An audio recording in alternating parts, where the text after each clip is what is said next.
Puji nama Tuhan, selamat pagi Bapak Ibu semua yang ada di rumah. Dan tidak lupa saya ucapkan Shalom Elohim semuanya. Saya percaya pagi ini kita ada tetap dalam keadaan yang sehat, tetap terus bersemangat di dalam Tuhan. Keadaan apapun kita tetap kuat bersama dengan Tuhan. Puji nama Tuhan, Bapak Ibu yang kekasih di dalam Tuhan Yesus Kristus.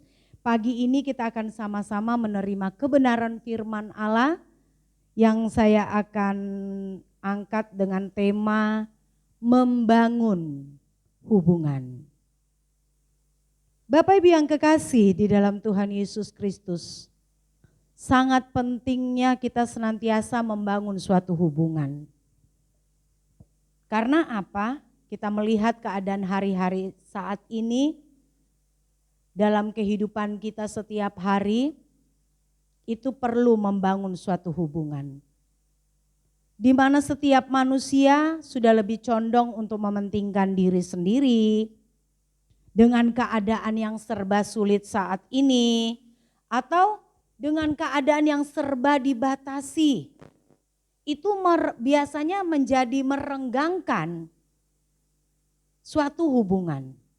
Tetapi di sini kita belajar bahwa dengan kondisi keadaan situasi yang ada, baik masalah-masalah yang ada yang terjadi saat-saat ini, keadaan dibatasi, ada jaga jarak, mungkin keadaan ekonomi yang serba sulit, atau mungkin terjadi banyak hal yang di luar daripada pemikiran kita itu terjadi, kekerasan terjadi di mana-mana sehingga membuat orang lebih condong mementingkan diri sendiri, lebih condong untuk hidupnya sendiri, tidak lagi peduli dengan keadaan yang ada dan kasih orang kebanyakan semakin dingin.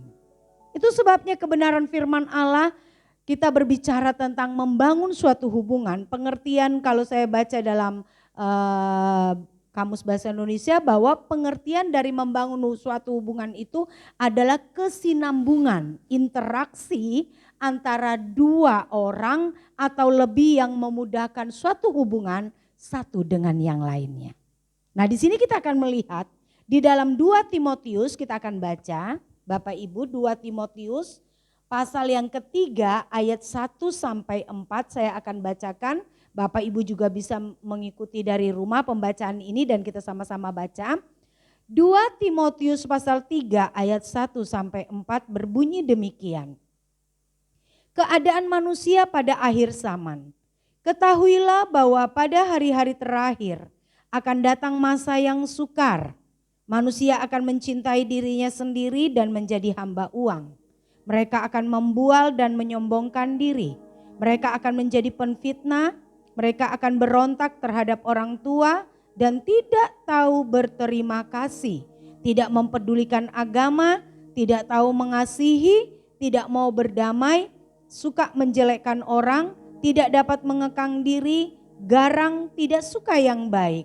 Ayat yang keempat, suka mengkhianat, tidak berpikir panjang, berlaga tahu, lebih menuruti hawa nafsu daripada menuruti Allah. Amin. Kalau kita melihat Bapak Ibu yang kekasih di dalam ayat-ayat ini, Paulus mengingatkan kepada Timotius bahwa dalam menghadapi keadaan yang sukar banyak hal yang terjadi.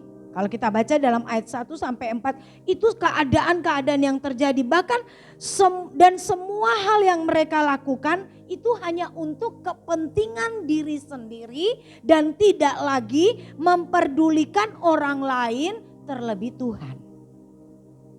Di dalam ayat yang kelima kalau kita baca bahwa secara lahiriah mereka menjalankan ibadah mereka, tetapi pada hakikatnya mereka memungkiri kekuatannya, jauhilah mereka itu. Dikatakan bahwa mereka itu ibadah. Sekalipun di atas dalam ayat 1 sampai ayat 4 bahwa keadaan mereka membual, menyombongkan diri, menjadi hamba uang dan sebagainya. Ini yang dilakukan orang-orang pada hari-hari yang sukar, masa-masa yang sukar. Tetapi mereka juga tetap ibadah, tidak dikatakan mereka tidak ibadah. Tetapi ibadah mereka itu hanya demi memenuhi kewajiban agama saja. atau aturan yang ada. Tetapi sesungguhnya hati mereka itu sungguh-sungguh tidak kepada Tuhan. Hati mereka tidak tulus kepada Tuhan. Nah, Paulus ingatkan kepada Timotius di dalam ayat yang kelima bahwa di dalam ayat yang kelima katakan apa? Bahwa jauhilah mereka itu. Jangan ambil bagian dalam kehidupan mereka. Jangan ikut-ikutan seperti apa yang mereka lakukan. Ini yang dinasehati Paulus kepada Timotius. Bahwa apa yang terjadi pada masa-masa yang sukar, di mana orang-orang itu mengalami kehidupan yang bertolak belakang dari kebenaran firman, Paulus mengingatkan Timotius untuk tidak ikut-ikutan, untuk menjauhi mereka. Ya. Dan melainkan Rasul Paulus mengingatkan bahwa lebih baik Timotius mempersiapkan diri dengan baik dalam menghadapi keadaan yang serba sukar. Dengan hidup di dalam kebenaran firman dan terus membangun hubungan yang baik. Karena kasih orang sudah semakin dingin karena setiap orang mementingkan dirinya sendiri dengan keadaan yang ada, dengan kesulitan yang ada, dengan keegoisan yang ada, membuat manusia lebih condong kepada dirinya sendiri. Berbicara tentang membangun hubungan yang baik, awal hubungan yang baik dimulai terbangun di mana? Di Taman Eden, kalau kita lihat di dalam Kejadian situ.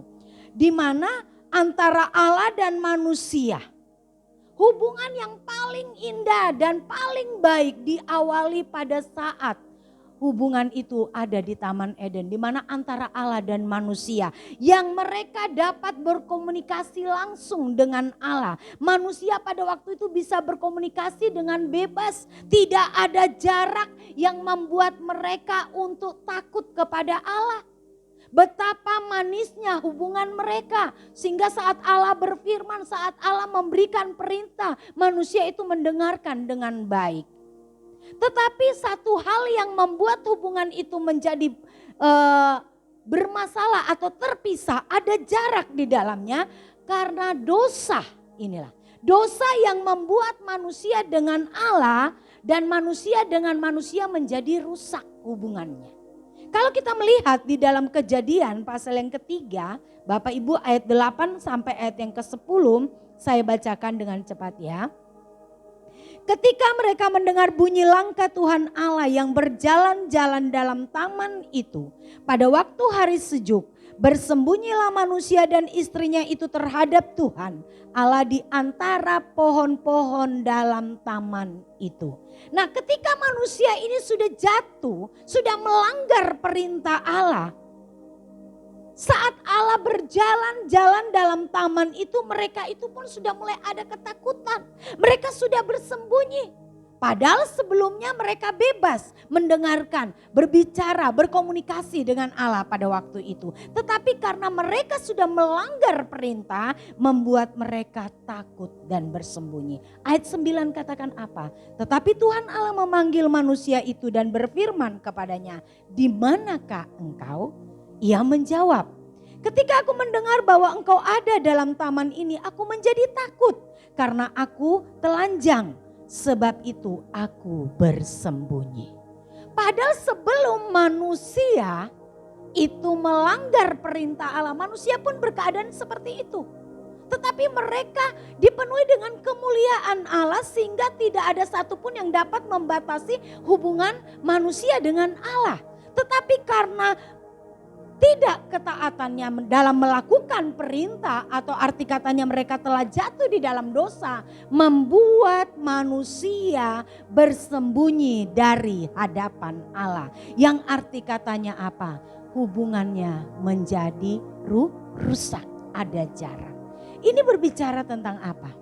Bahwa saat kehidupan saya dan saudara, kita sudah mulai mencoba-coba melanggar, tidak taat, tidak hidup di dalam kebenaran. Banyak orang yang sudah mulai takut dengan Tuhan. Banyak orang yang sudah mulai jaga jarak dengan Tuhan. Banyak orang yang mulai banyak alasan untuk beribadah, bersekutu, atau untuk hidup di dalam kebenaran lagi. Mereka merasa bahwa diri tidak layak. Mereka merasa sudah hubunganku sudah dengan Tuhan rusak, jadi enggak ini lagi lah.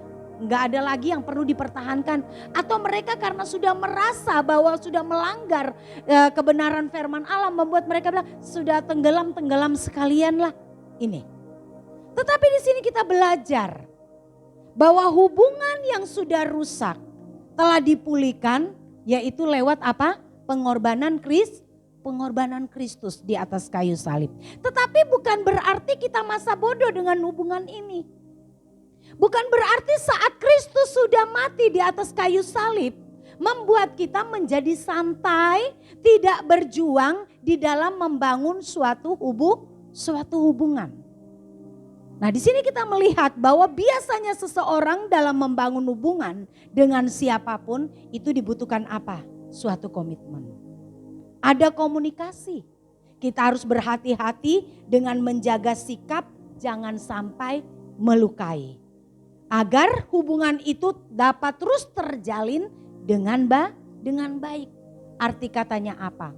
Ada usaha yang diupayakan atau dilakukan. Bapak Ibu yang kekasih di dalam Tuhan Yesus Kristus. Lebih jauh lagi pada hari ini kita akan sama-sama belajar. Ada beberapa hubungan yang perlu kita bangun setiap hari. Yang pertama, hubungan yang harus kita bangun setiap hari adalah hubungan kita dengan Tuhan. Membangun hubungan dengan Tuhan. Ini yang harus pertama-tama kita lakukan dalam kehidupan kita. Membangun hubungan dengan Tuhan sangat penting dan mutlak kita lakukan, baik atau tidak baik keadaannya. Di dalam Matius pasal 4 ayat 4 Yesus berkata bahwa manusia hidup bukan dari roti saja. Melainkan dari apa? Dari setiap firman yang keluar dari mulut Allah. Ini yang berarti bahwa apa? Sesungguhnya manusia itu tidak mempunyai kekuatan, kemampuan apapun tanpa Tuhan. Itu sebabnya bangunlah hubungan terus dengan Tuhan setiap hari dan setiap saat. Karena hidup kita bukan karena kekuatan kita. Hidup kita bukan karena roti yang dikatakan firman Allah tadi. Tetapi hidup kita karena firman. Karena Allah. Karena Tuhan. Sehingga kita bisa hidup dan ada sampai saat ini. Membangun hubungan setiap saat dengan Tuhan. Ini bukan hanya terbatas pada jam-jam doa kita secara pribadi dengan Tuhan. Bukan saya katakan salah, tidak boleh. Itu benar. Kita juga harus membangun hubungan kita dengan Tuhan lewat jam-jam doa kita secara pribadi. Tapi itu bukan ukurannya semata-mata. Ini perhatikan. Atau kita membaca Alkitab. Membangun hubungan dengan Tuhan tidak terbatas atau bukan hanya ukurannya dengan kita membaca Alkitab. Atau bukan juga ukurannya dalam setiap ibadah-ibadah rutin yang kita ikuti setiap saat dalam satu minggu. Memang itu semuanya penting dan itu juga memang adalah suatu upaya di dalam kita membangun hubungan dengan Tuhan. Orang yang senantiasa membangun hubungannya dengan Tuhan pastinya tidak akan pernah melewatkan jam-jam doa dengan Tuhan secara pribadi. Dia harus ada waktu-waktu secara pribadi dengan Tuhan. Tapi bukan itu ukurannya sepenuhnya. Tetapi ukuran membangun hubungan dengan Tuhan itu bukan hanya di dalam kamar pada jam doa. Pada saat engkau baca firman, pada saat engkau mengikuti kegiatan-kegiatan ibadah. Seperti yang tadi malam pemuda remaja si pengkhotbah katakan. Bahwa membangun hubungan dengan Tuhan itu adalah seluruh kehidupan kita. Setiap hari, setiap menit, setiap detik, setiap jam di dalam kehidupan kita, di dalam seluruh aktivitas kita, apa yang kita lakukan, baik kita sedang bekerja, baik kita sedang ada sebagai ibu rumah tangga di rumah, baik anak-anak sekolah, baik orang yang kuliah, baik orang yang ada bergaul di lingkungan sekitar, di lingkungan keluarga besar, itu adalah kita harus membangun hubungan dengan Tuhan. Yang arti katanya apa? Semuanya, segala-galanya dalam seluruh kehidupan kita. Semuanya adalah untuk terus membangun hubungan dengan Tuhan. Jadi kalau seluruh kehidupan kita, seluruh kegiatan kita, seluruh apa yang kita lakukan itu adalah tujuannya untuk kita terus membangun hubungan dengan Tuhan, kita akan hati-hati. Nih, kita akan berhati-hati. Kita tidak sembrono memperlakukan hidup kita di dalam kita bekerja, di dalam kita sekolah, di dalam kita bergaul dengan keluarga, lingkungan dan sebagainya. Kita tidak sembrono karena semuanya adalah tujuannya kita ingin membangun hubungan dengan Tuhan. Yang tujuannya kita tidak mau melukai hati Tuhan dengan segala apapun yang kita buat. Inilah. Dan membangun hubungan setiap saat dengan Tuhan itu sangat penting. Karena dengan kita membangun hubungan kita dengan Tuhan, berarti kita akan lebih mengenal Tuhan secara benar dan melakukan kehendak-Nya. Karena kalau orang tidak mengenal Tuhan secara benar, cuma mengenal secara sepintas kilas, membaca firman Tuhan sepintas kilas, mendengarkan firman Tuhan sepotong-sepotong, itu membuat pengenalannya akan kebenaran itu menjadi kabur. Dan akhirnya membuat dia tidak sungguh-sungguh berjuang untuk hidup di dalam kebenaran dan kehendak Allah. Di dalam Yohanes pasal 17 ayat 3 katakan, inilah hidup yang kekal itu, yaitu bahwa mereka mengenal Engkau, perhatikan, satu-satunya Allah yang benar dan mengenal Yesus Kristus yang Engkau utus. Arti katanya hidup yang kekal itu berarti mengenal Tuhan secara benar. Inilah. Mengenal Tuhan secara benar akhirnya membuat seseorang mampu bergaul intim dengan Tuhan. Mengenal Tuhan secara benar akan membuat kita terus bertumbuh di dalam kebenaran dan berbuah. Dan mengenal Tuhan secara benar lewat hubungan kita terus dengan Tuhan akan membuat kita hidup di dalam kekudusan dengan terus berjuang menjaga kehidupan ini agar terus layak di hadapannya. Ini karena mengenal, ada hubungan. Kalau cuma mengenal tuh, oh aku kenal Ibu Aling, cuma kenal doang. Tapi tidak mengenal secara dalam, tidak mengenal secara benar. Bagaimana aku bisa mempunyai hubungan yang baik, yang intim. Ini, tetapi perlunya pengenalan yang benar. Sehingga membuat kita tidak lagi ragu-ragu di dalam melakukan kehendak Tuhan. Orang yang melakukan, orang yang sudah mengenal Tuhan secara benar saja kadang-kadang masih meleset. Ini kan, kita kadang-kadang masih jatuh bangun. Kita kadang-kadang masih salah di hadapan Tuhan. Contoh pribadi Daniel. Banyak contoh di dalam Alkitab pribadi Daniel kita melihat. Bagaimana kehidupannya sebagai seorang muda. Anak muda yang memiliki banyak keinginan. Yang memiliki banyak semangat gairah untuk melakukan hal-hal yang di luar daripada apa yang Tuhan inginkan. Tapi tidak dilakukan Daniel. Hidupnya sepenuhnya dia pakai untuk kemuliaan nama Tuhan. Dia bangun hubungannya terus dekat dengan Tuhan. Bahkan setiap hari dia berdoa 3 kali sehari. Bukan dia kurang kerjaan. Daniel dididik di istana. Itu banyak kegiatan-kegiatan yang harus dia kerjakan. Tetapi dia tetap ada satu waktu di mana dia terus membangun hubungannya. Dan bukan hanya lewat jam doa. Tetapi setiap saat dalam hidupnya. Dia terus menjaga hidupnya tetap kudus dan berkenan di hadapan Tuhan. Sehingga apa? Sekalipun ada resiko, dia tetap terima. Karena dia mau ingin hidup berkenan di hadapan Tuhan. Kita melihat juga di dalam perjanjian baru, Rasul Paulus. pengenalannya akan Tuhan, hubungannya dengan Tuhan membuat Rasul Paulus rela melepaskan segala-galanya dalam hidupnya.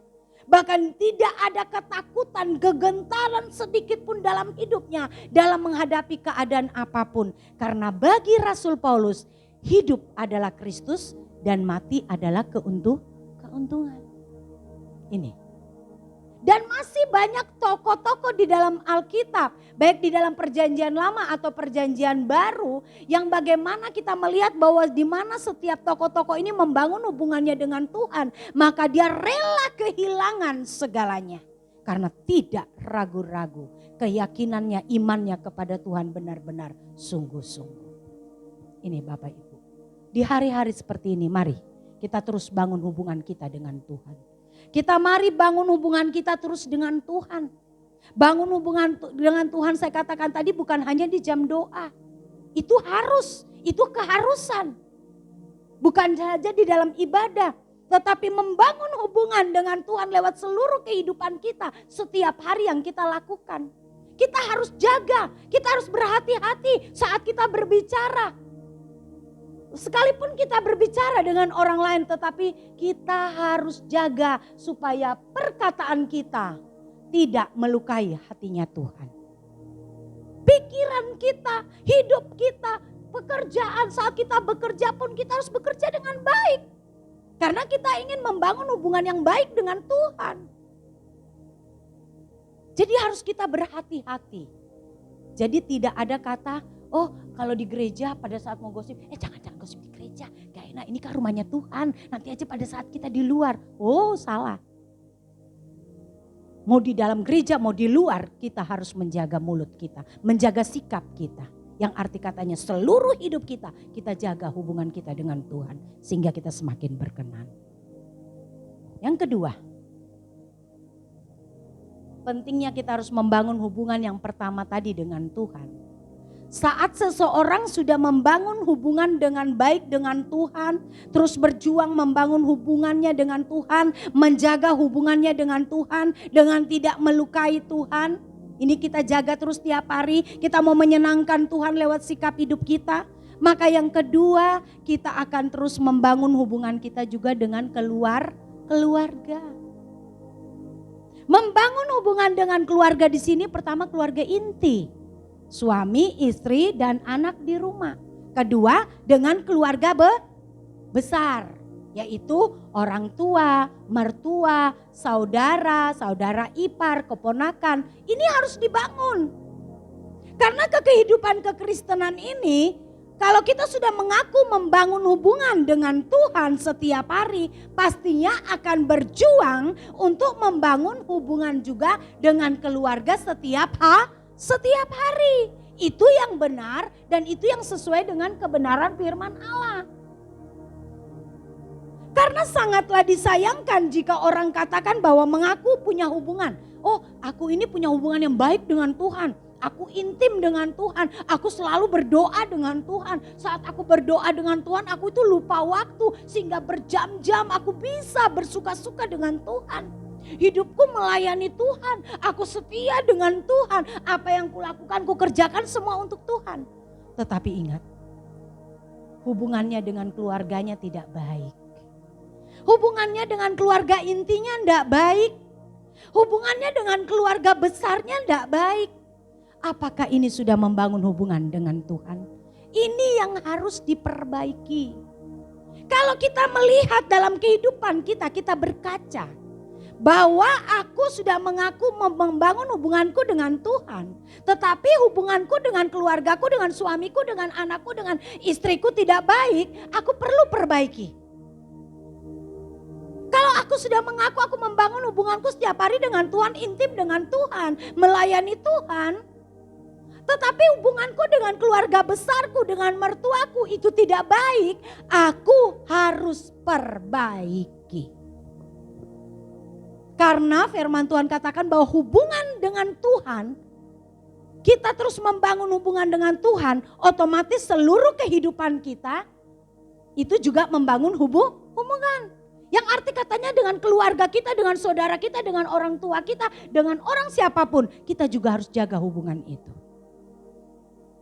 Karena banyak kita dapati dalam kehidupan sehari-hari Bapak Ibu, ini tidak mengenal di keluarga Kristen jemaat biasa, bahkan di keluarga-keluarga hamba Tuhan, pelayan-pelayan Tuhan, banyak terjadi masalah-masalah dalam hubungan keluarga berkeluarga. Kita melihat banyak sekali orang-orang tua yang kita dapati, kita pernah kan Bapak Ibu, waktu pada saat kita pelayanan tahun 2019 ya, Natalan ya, itu di Panti Jompo. Coba kalau kita berbicara dengan orang-orang tua. Banyak sekali orang tua yang merasa kesepian, merasa ditinggalkan anaknya, tidak lagi dihargai walaupun mereka tinggal satu rumah dengan anaknya. Tetapi orang tua merasa anak-anak sudah tidak menghargai mereka karena mungkin mereka sudah tua, mungkin mereka sudah sakit-sakitan dan rentan. Bahkan untuk berkomunikasi dengan orang tua saja anak-anak sudah mulai ogah karena orang tuanya sudah mulai pikun. Ini. Atau suami. Banyak kita dapati suami-suami yang merasa tidak dihargai lagi dalam rumah tangga. Suami-suami merasa anak-anak dan istrinya sudah mulai tidak menghargai dia. Sehingga ada timbul rasa sakit hati, komunikasi kurang. Atau sebaliknya istri merasa tidak diperhatikan, direndahkan, tidak dipenuhi kebutuhannya oleh suami, tidak diperdulikan oleh anak.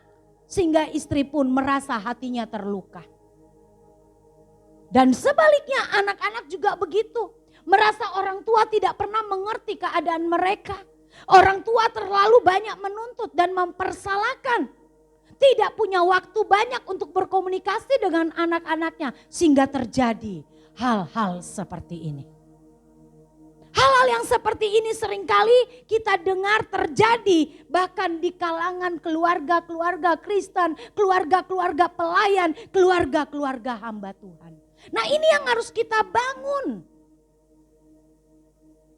Yang pertama kita membangun hubungan kita dengan Tuhan. Maka akan berdampak hubungan kita dengan Tuhan terbangun lewat kita membangun hubungan kita dengan keluarga-keluarga kita. Jangan kita bisa baik dengan orang di luar, tetapi kita tidak bisa baik dengan istri, suami, anak. Kita harus bangun terus ini. Hal ini pun terjadi dalam kehidupan keluarga Imam Eli. Di Imam Eli adalah seorang imam yang benar-benar ditakuti, yang benar-benar dihargai karena dia sebagai pemimpin rohani. Tetapi yang terjadi apa?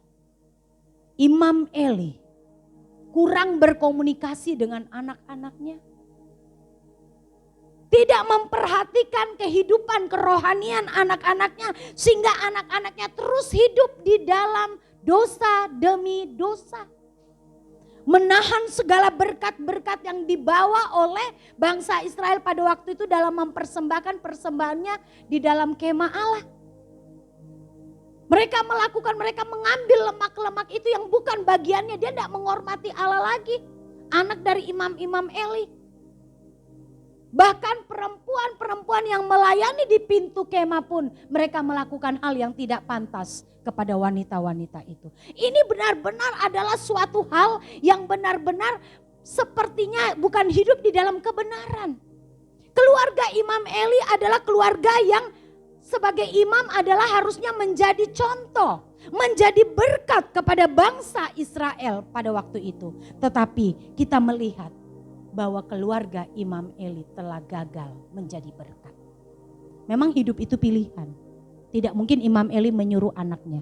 Tetapi sikap sebagai kepala keluarga, dia harus menegur anak-anaknya.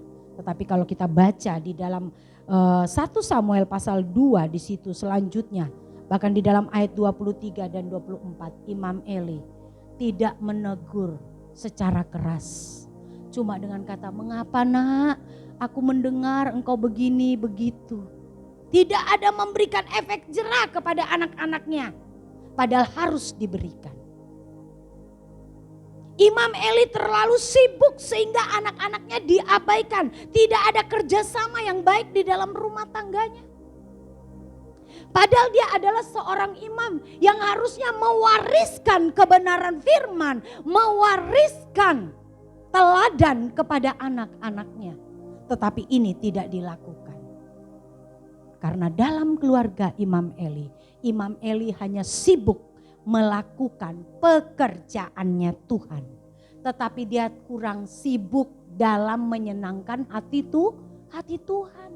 Sehingga anak-anaknya pun melakukan hal yang sama. Bapak Ibu yang kekasih, mari.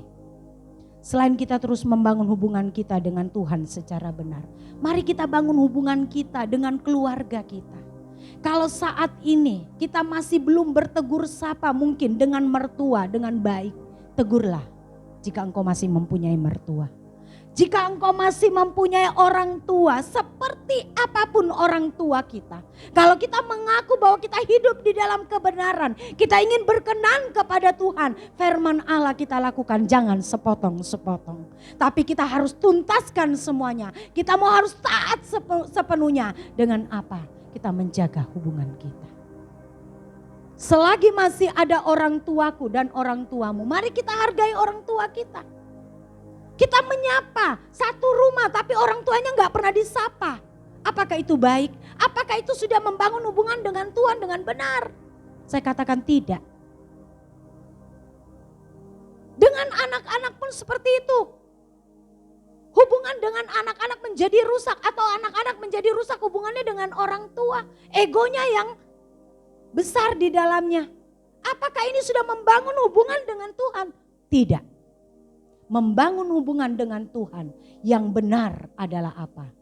Seluruh kehidupan kita setiap hari, baik dengan keluarga besar, keluarga inti kita harus terus menjaga hubungan ini.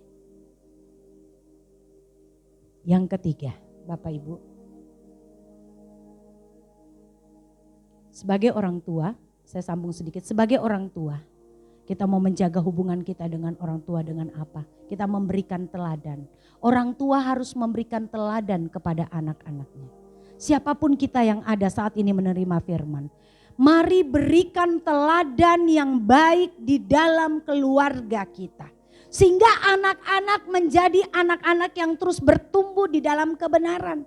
Makanya pengajaran yang kita ajarkan bukan hanya pengajaran moral. Tetapi pengajaran kebenaran firman Allah sehingga anak-anak hidup di dalam firman.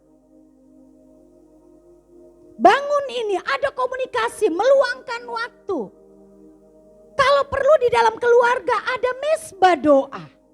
Karena di dalam mesbah doa ini kita harus saling bertukar pikiran. Jangan orang tua hanya sibuk dengan keadaan yang ada. Anak-anak juga sibuk dengan keadaan yang ada. Sehingga hubungan di dalam keluarga menjadi renggang. Kalau hubungan keluarga menjadi renggang dan tidak baik, bagaimana hubungan kita dengan Tuhan? Kalau kita mau jujur. Sebabnya mari bangun hubungan kita dengan keluarga inti kita, keluarga besar kita dengan baik dan benar. Yang ketiga, membangun hubungan yang pertama dengan Tuhan, kedua dengan keluarga, dan yang ketiga, bangunlah hubunganmu setiap hari dengan saudara seiman dan lingkungan sekitar. Karena sangat lucu. Kalau kita katakan kita ini adalah orang yang hidup di dalam kebenaran, membangun hubungan dengan Tuhan, pelayan, tetapi dengan lingkungan sekitar, dengan saudara seiman sering berantem. Ini sudah tidak benar, ini gak jadi berkat, ini tidak berdampak. Malah kita bisa menjadi tertawaan orang. Katanya ke gereja, katanya pelayan, katanya pengkhotbah, pembicara. Kalau di mimbar berkhotbah, kalau di mimbar katakan berdamai. Tetapi hidup sehari-harinya kok gak benar. Dengan tetangga gak pernah menyapa.